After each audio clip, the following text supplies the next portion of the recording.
오늘은 33강 15장 첫 번째 말씀을 함께 연구하도록 하겠습니다.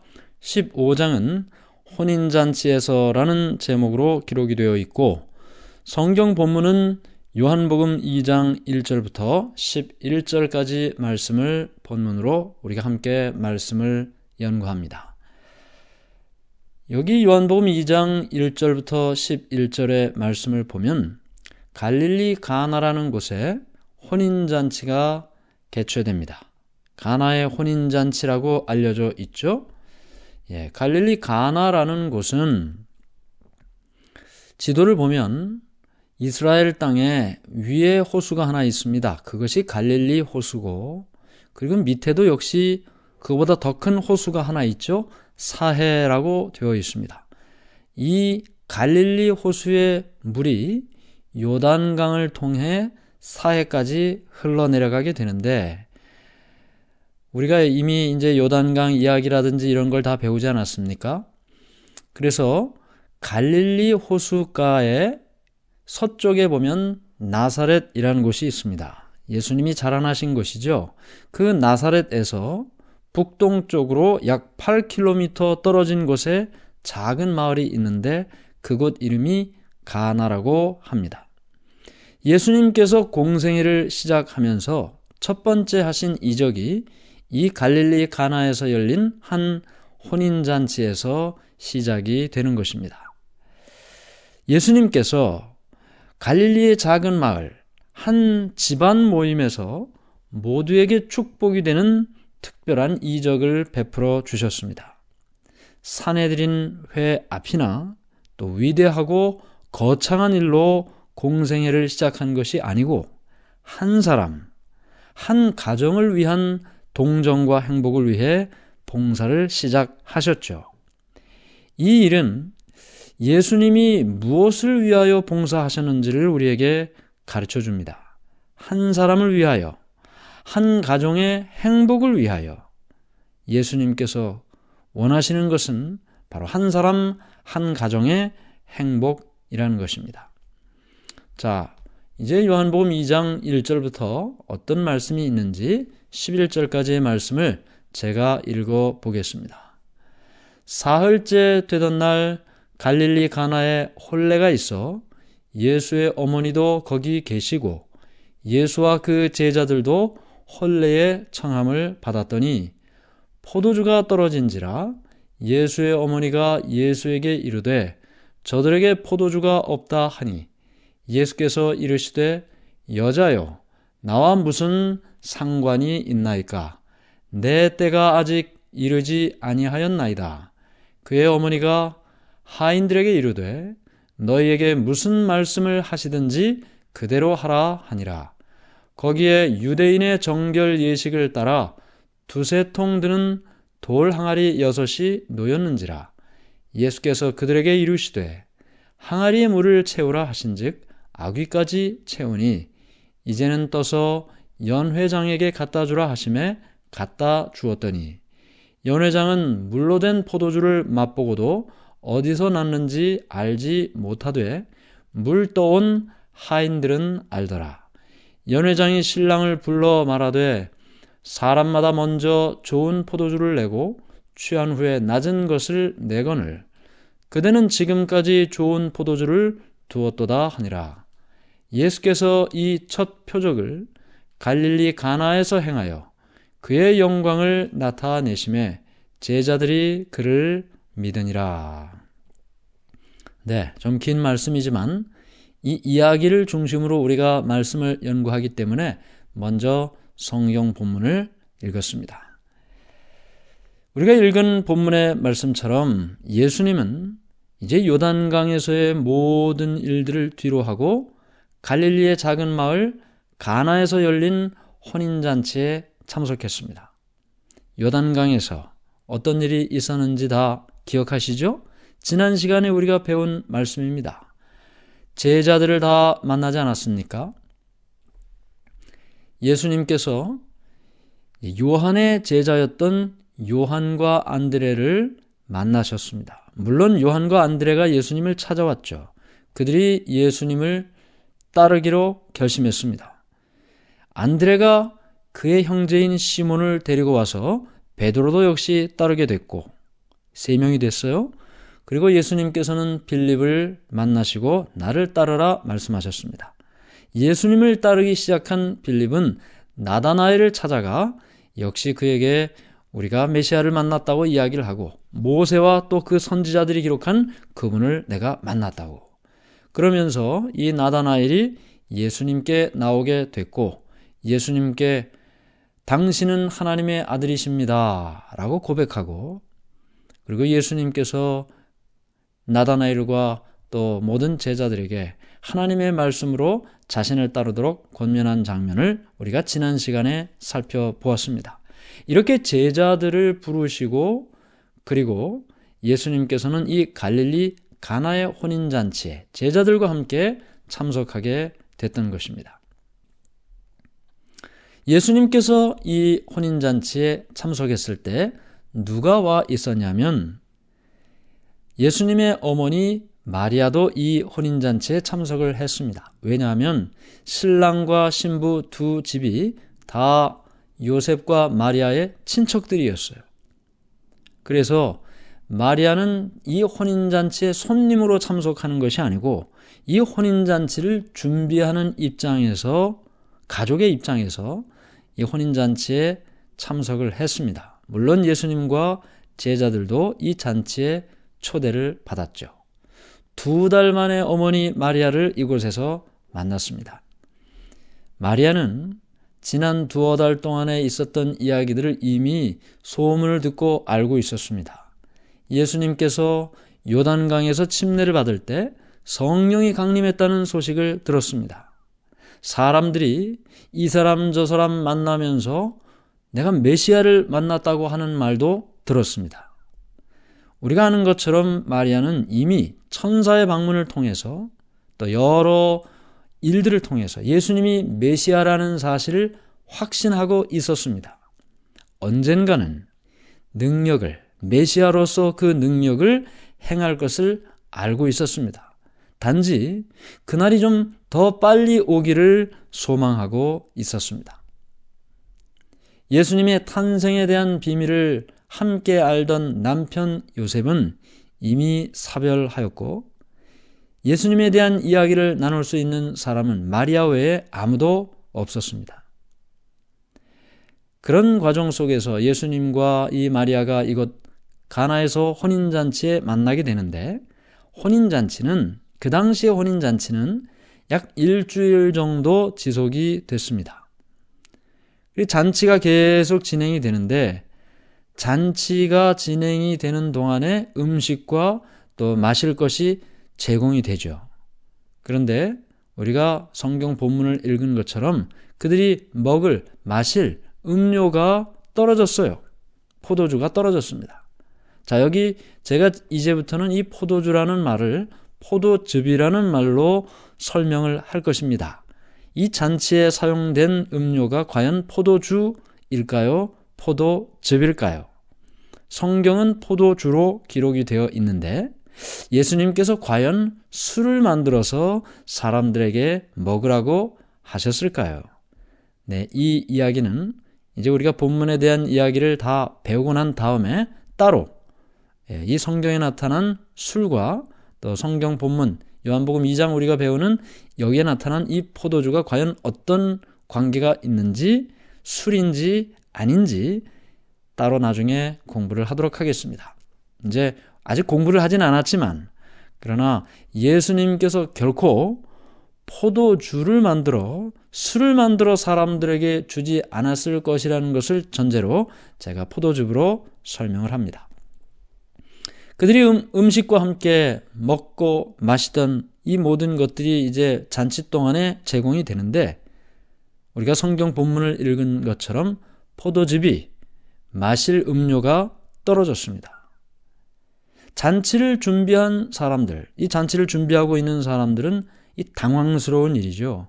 음식이 부족하다는 것은 준비가 소홀했고 대접이 소홀하다는 것을 보여주는 일이기 때문에 이 잔치를 준비하는 사람들로서는 여간 당황스러운 일이 아니었습니다. 이제 양가의 친척으로서 잔치를 돕던 마리아도 역시 마찬가지였죠. 그래서 마리아는 예수님께 와서 저희에게 포도즙이 없다 하고 말을 합니다. 이 말은 포도즙이 없다는 말을 굳이 예수님에게 와서 한 이유가 무엇일까요? 그 말은 예수님께서 지금 이 문제를 해결할 수 있는 능력이 있다라는 사실을 말하는 것이죠.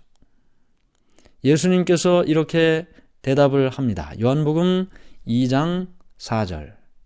예수께서 이르시되 여자여 나와 무슨 상관이 있나이까 내 때가 아직 이르지 아니하였나이다. 예수님께서 어머니 마리아의 말에 이렇게 대답을 하셨어요. 저희에게 포도즙이 없다고 하는데 어떻게 하면 좋을까? 라고 예수님께 와서 이야기를 할 때 예수님이 이렇게 대답을 하는 것입니다. 여자여, 나와 무슨 상관이 있습니까? 내 때가 아직 이르지 않았습니다. 어떻게 들으면 너무 좀 차가운 대답처럼 들리기도 합니다. 그런데 우리가 이 예수님의 대답을 좀 더 주의 깊이 자세히 살펴보도록 하겠습니다. 첫 번째, 예수님께서 어머니 마리아에게 여자여라고 말하는 것입니다. 여자여. 예전에 초기 이 기독교가 한국 땅에 들어왔을 때 그 당시에는 양반도 있고 이렇게 유교적인 문화 속에 살던 사람들 아니었습니까? 그런데 어떤 사람이 예수님께서 어머니 마리아에게 여자라고 했다고 이렇게 예의 없는 종교가 어디 있냐고 그래서 이 교회를 다니지 않았다는 그런 이야기가 있어요. 그런데 사실은 여기 여자여라는 말을 자세하게 살펴보면 이것이 버릇없는 예의 없는 말이 아닙니다. 여자여라고 번역된 헬라어 구나이라는 단어는 아주 존칭으로 사용된 단어였어요. 존칭. 로마 황제가 클레오파트라 여왕을 불렀을 때 사용했던 최고의 존칭어가 바로 이 구나이라는 헬라어입니다. 그런데 이 단어를 여자여라고 번역을 했지만 이 단어 자체는 상대방을 비하하는 그런 단어가 아니고 로마 황제가 클레오파트라 여왕을 불렀을 때 사용했던 최고의 존칭어였다라는 사실을 생각하면 이것이 결코 예의 없는 단어가 아니라는 사실을 우리가 이해할 수가 있습니다. 나와 무슨 상관이 있나이까? 나와 무슨 상관이 있나이까? 예수님께 와서 포도즙이 떨어졌다고 이야기를 하자 예수님은 나와 무슨 상관이 있습니까? 그렇게 대답을 했어요. 그런데 이 나와 무슨 상관이 있나이까? 라는 이 말의 원래 문자적인 의미는 당신이 내게 무엇입니까? 라는 뜻을 가지고 있습니다. 당신이 내게 무엇입니까? 지금 예수님이 어머니 마리아에게 이야기를 하고 있죠. 당신이 내게 무엇입니까? 이 말의 의미는 이렇습니다. 이 말은 듣는 사람이 그 듣는 사람의 고유한 영역을 벗어났다는 것을 의미하는 것입니다. 지금 이 말을 듣는 사람이 누군가요? 예수님의 어머니 마리아죠. 다시 말하면 예수님의 어머니 마리아가 그 고유한 영역을 벗어났다는 것을 설명하는 것입니다. 예수님과 마리아의 관계는 육신적인 어머니와 아들의 관계입니다. 그런데 그 이상의 영역을 벗어나면 안 된다는 것입니다. 육신적인 어머니와 아들의 관계를 넘어서면 안 된다는 것이죠. 예수님은 30년 동안 나사렛에 살면서 어머니에게 극진하게 하고 아들로서 자신이 해야 할 모든 일을 해왔습니다. 그러나 이제는 침례를 받으시고 공생애를 시작하시는 예수님은 한 어머니의 아들뿐만 아니라 온 인류를 위한 공생애를 하시는 구주로서의 삶을 사는 것이죠. 그러므로 마리아가 육신적인 어머니라고 해서 예수님을 통해 특별한 능력을 행하도록 요구할 그런 권한이 없다는 말입니다. 그러나 마리아는 이 예수님께서 나와 무슨 상관이 있나이까? 라고 하는 이 대답을 거절로 생각하질 않았어요. 그것을 우리가 어떻게 알 수 있습니까? 마리아가 하인들에게 말했죠. 예수님이 무슨 말씀을 하시든지 그대로 하라. 그렇게 말을 했던 것입니다. 자, 그 다음에 예수님께서 내 때가 아직 이르지 아니하였습니다. 그랬어요. 내 때가 아직 이르지 아니하였습니다. 우리는 이미 마리아가 예수님이 메시아라는 사실을 알고 있었다라는 것을 배웠습니다. 왜냐하면 천사를 통해서 예수님의 탄생 소식을 들었죠. 처녀 마리아가 예수님의 탄생 이야기를 천사를 통해서 들었습니다. 그 이후에 예수님이 태어난 이후에도 여러 차례 그와 같은 확신을 가질 수 있는 증거들이 있었습니다. 그래서 예수님이 메시아라는 사실은 알았는데 가능하면 빨리 메시아로서의 능력과 모습이 사람들에게 나타나기를 원했습니다. 지금 포도즙이 떨어졌어요. 예수님께서 이 문제를 해결하심으로 이 기회를 통해 예수님이 메시아라는 사실이 사람들에게 알려졌으면 좋겠다라는 생각을 했던 것입니다. 그러나 예수님은 아직 그때가 이르지 않았다고 말했어요. 예수님의 생애를 보면 사건마다 정해진 때가 있다는 것을 볼 수 있습니다. 예수님이 태어나신 때, 언제 예수님이 태어나시는지에 대하여 성경에 예언되어 있었습니다. 정해져 있었단 말이죠. 침례받을 때 정해져 있었습니다. 십자가에 달려 돌아가시는 때 이미 예언을 통해 이 모든 일들이 다 정해져 있었습니다.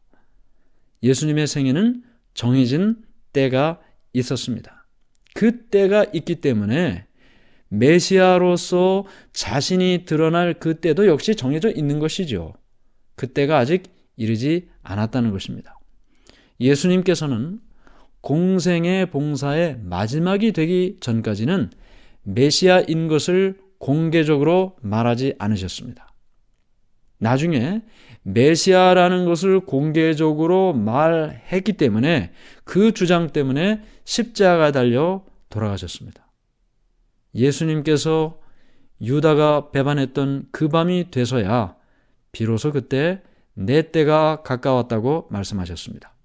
마태복음 26장 18절. 이르시되 성한 아무에게 가서 이르되 선생님 말씀이 내 때가 가까이 왔으니 내 제자들과 함께 유월절을 내 집에서 지키겠다 하시더라 하라 하시니. 네, 내 때가 가까이 왔으니 이렇게 전달을 하죠.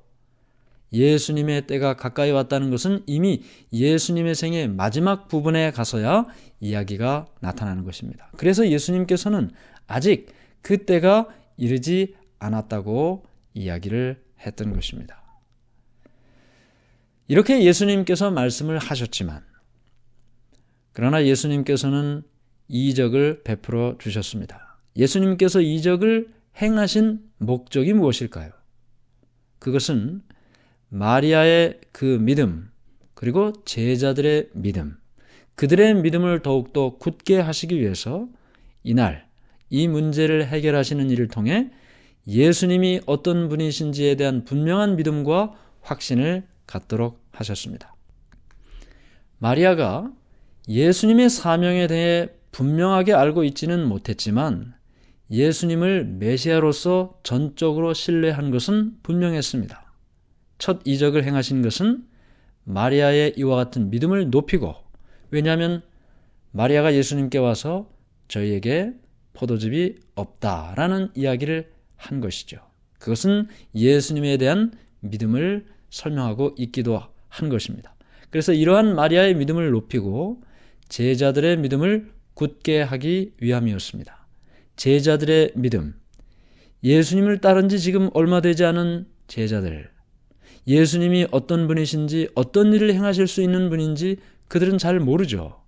예수님께서는 갈릴리 가나의 혼인잔치에서 물로 포도즙을 만드는 이적을 통해 아직 연약한 제자들의 믿음을 굳건하게 만들어 주신 것입니다. 또한 제자들은 앞으로 많은 시험과 어려움을 만나게 될 것입니다. 예언의 말씀뿐만 아니라 예수님의 이적은 그들이 믿고 따르는 예수님에 대한 확신을 갖게 하고 그들이 만나게 될 모든 반대와 시련, 그 모든 것에 강한 믿음을 가진 사람으로 만들어 줄 수 있기 때문이죠. 그래서 예수님께서는 마리아의 믿음과 제자들의 믿음을 위하여 이 이적을 베풀어 주셨습니다.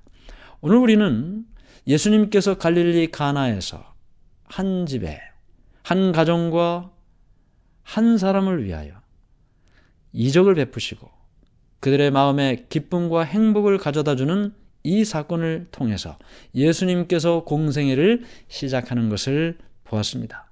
예수님의 봉사의 목적은 한 사람, 한 가정의 행복이었다.